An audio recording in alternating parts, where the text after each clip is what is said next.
जळगाव शहरात 2 घरफोड्या, सद्गुरू नगरातून 15,000, सदाशिव नगरातून 58,000चा ऐवज लंपास. शहरातील 2 बंद घरे फोडून चोरट्यांनी ऐवज लंपास केला. MIDCच्या सदाशिव नगरात बंद घर फोडून 15,500 तर सदाशिव नगरातून 58,000चे दागिने व रोकड असा ऐवज चोरट्यांनी लंपास केला आहे.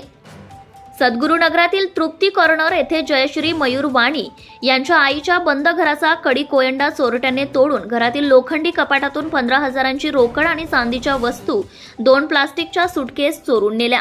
ही घटना मंगळवार दिनांक 23 जुलै सकाळी 10 वाजता उघडकीस आली.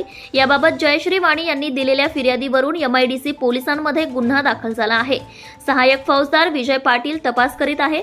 जुना खेडी रोडवरील सदाशिव नगरात नितीन सुरवाडे वय 31 यांच्या बंद घराच्या कडी कोयंडा तोडून चोरट्यांनी घरात प्रवेश केला.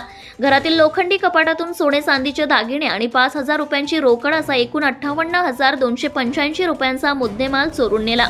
ही घटना देखील मंगळवारी उघडकीस आली. याबाबत नितीन सुरवाडे यांनी दिलेल्या फिर्यादीवरून शनीपेठ पोलिसांमध्ये गुन्हा दाखल झाला आहे. सहाय्यक फौजदार रघुनाथ पवार यांनी तपास करीत आहेत. Subscribe now and press the bell icon. Never miss an update.